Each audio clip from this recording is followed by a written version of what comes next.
Creatine అంటే ఏంటి? మాంసాహారం తింటే కిడ్నీలు నిజంగా పాడవుతాయా? ఈ మధ్య కాలంలో వైద్యులు ఎక్కువగా క్రియాటినిన్ పరీక్ష చేయించుకోమని సిఫార్సు చేస్తున్నారు. దీనికి కారణం లేకపోలేదు. మన కిడ్నీలు ఎలా పనిచేస్తున్నాయో తెలుసుకునేందుకు ఈ పరీక్షలు చేస్తారు. క్రియాటినిన్ లెవెల్స్ పెరిగినట్లయితే కిడ్నీలు దెబ్బతిన్నట్లు వైద్యులు గుర్తిస్తారు. అసలు క్రియాటినిన్ అనేది శరీరంలో పేరుకుపోయే ఒక వ్యర్థ పదార్థం. సాధారణంగా శరీరంలోని మలినాలు మూత్ర విసర్జన మలం ద్వారా బయటకు వెళతాయి. అలా కాకుండా రక్తంలో నిల్వ ఉంటే వాటిని క్రియాటినిన్గా భావిస్తారు. ప్రోటీన్స్ ఎక్కువగా తీసుకునే వారిలో ఈ క్రియాటినిన్ నిల్వ పెరుగుతుందని వైద్య నిపుణులు హెచ్చరిస్తున్నారు. ముఖ్యంగా మాంసాహార ఆధారిత ప్రోటీన్స్ తీసుకునే వారి రక్తంలో క్రియాటినిన్ స్థాయిలు పెరిగే అవకాశం ఉందని, కిడ్నీ పేషెంట్లు అలాంటి ఆహారానికి దూరంగా ఉండాలని సూచిస్తున్నారు. ఒకవేళ మీరు కిడ్నీ సమస్యలతో బాధపడుతున్నట్లయితే మీ జీవనశైలిలో మార్పులు చేసుకోవటం అత్యవసరం. అప్పుడే మీ శరీరంలో కిడ్నీలు భద్రంగా ఉంటాయి.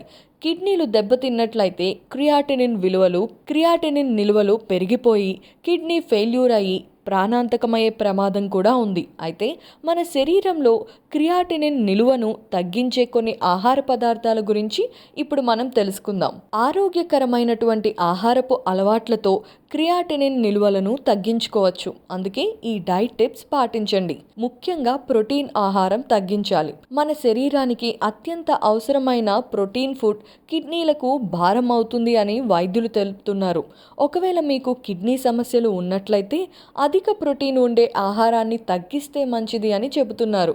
మీరు ప్రోటీన్ తీసుకోవటం అవసరం అనుకుంటే చేపలు, కోడిగుడ్డు, అలాగే వృక్ష ఆధారిత ప్రోటీన్ ఆహారాన్ని తీసుకుంటే చాలా మంచిది అని వైద్య నిపుణులు సూచిస్తున్నారు. నిజానికి ఈ మధ్య కాలంలో ఫిట్నెస్ మీద మక్కువ పెరిగిన చాలామంది యువత ప్రోటీన్ పౌడర్స్కి అలవాటు పడుతున్నారు. దీనివల్లే అధికంగా కిడ్నీ సమస్యల బారిన కూడా పడుతున్నారు. అందుకే ఇప్పుడు డాక్టర్స్ అందరూ కూడా వృక్ష సంబంధిత ప్రోటీన్ ఆహారాల్లోని పప్పులు, డ్రై ఫ్రూట్స్లో ఉంటాయి అని, ప్రోటీన్ పౌడర్కి బదులుగా న్యాచురల్ ప్రోటీన్ని వాడమని సూచిస్తున్నారు. అలాగే పాల ఉత్పత్తులు కూడా మంచివే. అయితే మీ శరీర బరువుని బట్టి ప్రోటీన్ ఆహారాన్ని తీసుకుంటే ప్రమాదం ఉండదు అని కూడా వైద్య నిపుణులు చెబుతున్నారు. క్రియాటినిన్ సప్లిమెంట్స్ వాడొద్దు.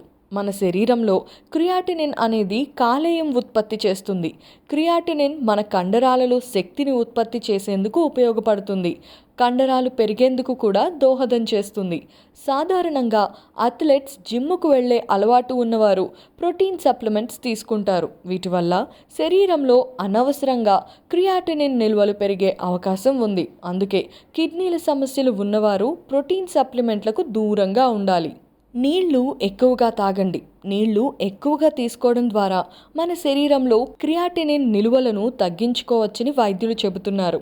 నీళ్లు తీసుకోవడం ద్వారా కిడ్నీలు కూడా సక్రమంగా పనిచేస్తాయని, అప్పుడే మన శరీరం నుండి మలినాలు, వ్యర్థాలు బయటకు వెళ్ళి కిడ్నీలు సక్రమం అవుతాయి అని వైద్య నిపుణులు సూచిస్తున్నారు. ఉప్పు తగ్గించాలి.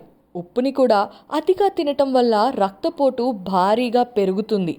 తద్వారా గుండెకు ప్రమాదం జరిగే అవకాశం ఉంది అని నిపుణులు హెచ్చరిస్తున్నారు. తాజాగా నెఫ్రాలజీ జర్నల్ ప్రకారం ఎవరైతే ఉప్పు వినియోగం అధికంగా చేస్తారో వారి కిడ్నీలు కూడా దెబ్బతినే ప్రమాదం ఉంది అని వైద్యులు పేర్కొంటున్నారు. అందుకే ఉప్పు అధికంగా ఉండే బేకరీ ఉత్పత్తులు, పచ్చళ్ళు, జంక్ ఫుడ్స్కు దూరంగా ఉండాలని నిపుణులు హెచ్చరిస్తున్నారు. వీటికి బదులుగా నిమ్మకాయ, టొమాటో, పుదీనా వంటి ఉత్పత్తులను వాడటం వల్ల ఉప్పు వినియోగాన్ని తగ్గించవచ్చని కూడా వైద్య నిపుణులు సూచిస్తున్నారు.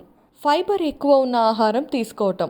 మన ఆహారంలో పీచు పదార్థం ఉండటం ద్వారా రక్తంలో క్రియాటినిన్ నిలువలను తగ్గించుకోవచ్చని వైద్య నిపుణులు చెబుతున్నారు. ఆహారంలో డైటరీ ఫైబర్ ఉండటం ద్వారా మన కిడ్నీలు పాడవకుండా చక్కగా పనిచేస్తాయి అని, తద్వారా క్రియాటినిన్ నిల్వలు రక్తంలో పెరగవని వైద్య నిపుణులు సూచిస్తున్నారు.